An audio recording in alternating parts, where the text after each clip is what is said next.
Hello besties, welcome to my YouTube channel, I am going to talk about culture shocks here in the UK. So without wasting any time, let's get into the video. Culture shock number one is beggars here, they are so polite. You know, these street beggars, people that beg for handouts or beg for money or for food, you know, they would sit in front of a shop and they will ask you for a change. Do you have some change with you? May I please have your change, or do you have change? Please. And they always say please. So beggars are so polite. Unlike some beggars somewhere, they'll be like, they'll even attack you, and you know. Right, let's move on to shock number two. Summer and winter time, guys. This was a shocker to me, especially winter time when the sun sets so early. This shocked me because nobody warned me, nobody told me about it. I was just like, why is it getting dark so early? I figured it out myself. I was like, 3 o'clock and it's dark. The sun is nowhere to be found. Okay, when it's cloudy, we think, okay, maybe it's because of the clouds. But when the sky is, when there's no clouds and the sun is gone, what is happening? And it's just 3 p.m. I was so shocked. And then comes summertime where the sun sets so late, like around 10 o'clock p.m., 10 at night. That is when the sun is setting. And it's even lighter outside until 11 o'clock at night. It's so shocking. It's really shocking. Right. Moving on to the next culture shock. You know, people here, when they don't refer to lunch as lunch. So lunch is, they say dinner. So we are having dinner, but it's lunchtime. It's 1 o'clock, for example, or it's 12 p.m. They would say it's dinner, not lunch. And then dinner, they would say tea. Even if it's a heavy meal, it's tea. Whatever you are having, it's tea. Oh my God, this is just, I still can't get used to this. Like, I think I was at work and my colleagues were telling me it's dinner time for the patients.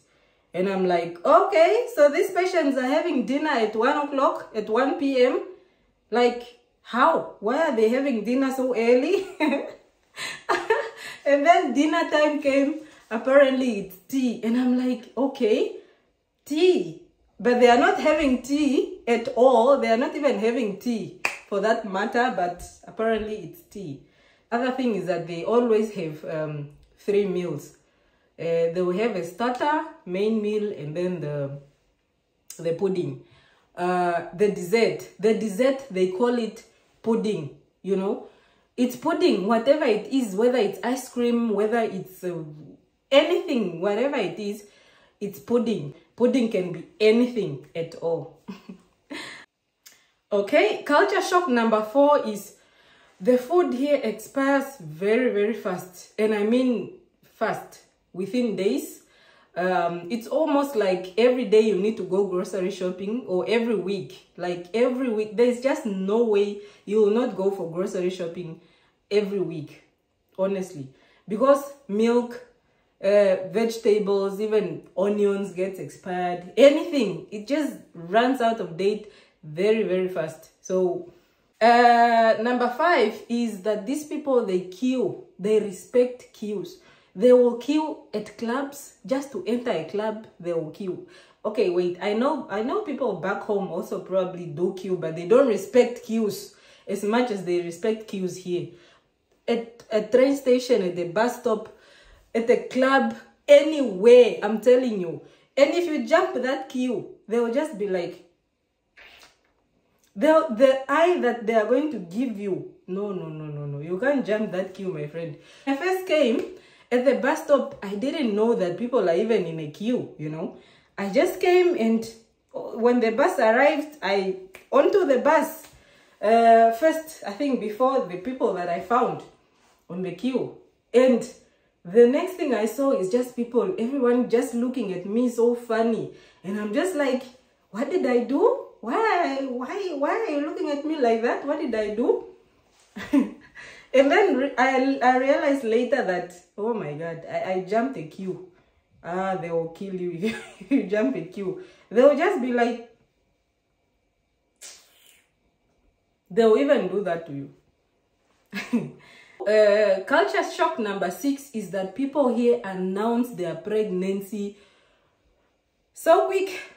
A 2 weeks pregnancy, everybody in the job already knows that Esther is expecting. My goodness. I'm saying this is a culture shock to me, because I'm telling you, back home, the pregnancy will announce itself.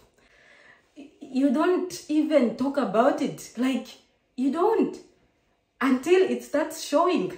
Hey, guys, here I'm telling you, as soon as a person takes a pregnancy test, 2 weeks into the pregnancy, or even 1 week into the pregnancy, the boss already knows, the managers knows, the colleagues knows, the friends knows, everybody knows.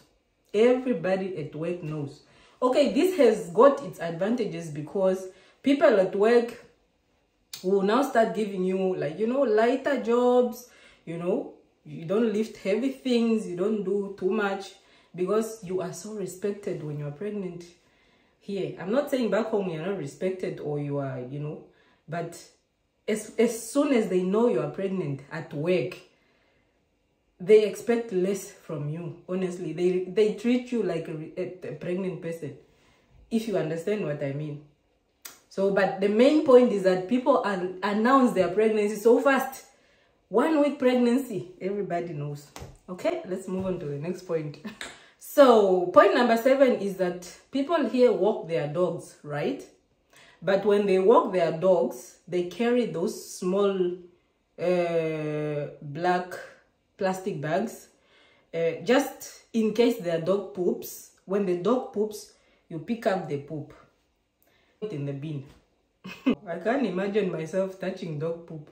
Oh, no, So people here pick up their dog poop, I'm telling you. And it's the right thing to do, because imagine if you are walking, sometimes you are walking on your phone, on the pedestrian walk, say, and then there's a pile of dog poop. You step into that dog poop, and your shoe will, you know, it's messy. Like, it's just the right thing to do, to pick up your dog poop, seriously. But there are some that doesn't though, and it's just disgusting for you to leave your dog poop. Like, yeah. So it shocked me the first time I saw someone. I saw it was a big dog, and I saw when that dog was pooping. And I witnessed everything. I just saw that man take a plastic bag, and then they just, you know, picked up. It was such a lot of poop. Oh my. So they picked it up and they entered it into the plastic bag. And then I was like, wow, okay. Okay, let's move on to the next point. The other thing that shocked me is the accent. The Scouse and the Scottish accent. Oh my God. Oh my. When I first arrived to the UK, honestly, I could not understand anything that they are saying. The accent was, even until now, I still struggle sometimes, especially when they are talking too fast, or when they are not even talking to me. Honestly, they can have a conversation. 2 people can have a conversation like close to me, and if I'm not paying attention, and if I'm not part of the conversation, I will not pick up anything, because it sounds as if it's not even English. Like, the accent is so deep. Moving on to the next culture shock, number 9. The cost of living really shocked me, especially the price of rent. Oh my God, it is shocking. It is shocking how much rent can actually take up half of your wages. Believe me or not, the rent is extremely very high. It is very shocking. Plus the council tax, it is just, the bills are shocking. The bills in the UK are very shocking, guys. If you are actually planning to relocate to the UK, you better be prepared to come and pay bills. You need to be prepared. Point number 10 is the way they greet. The British, the way they greet, they are like, hiya. you're right. Hiya, you're right.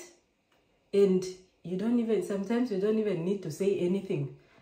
Like, it's just such a slang. Like, sometimes they don't even mean, because if you are new here and someone say, you're right, I think you are going to explain and explain how you are feeling and all that. But honestly, when someone says you're right, they don't necessarily expect you to tell them anything regarding your health or whatever.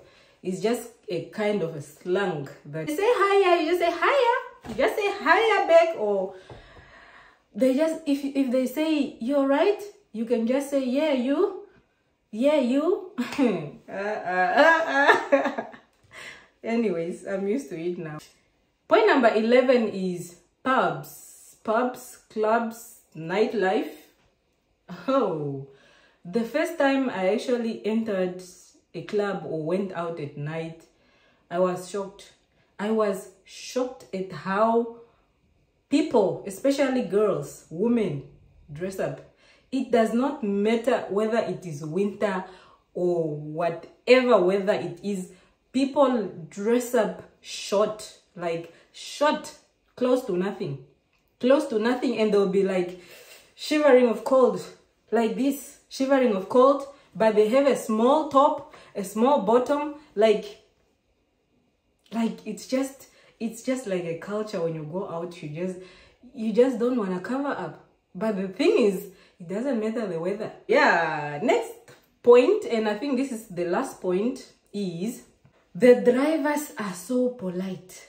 They are so patient with each other.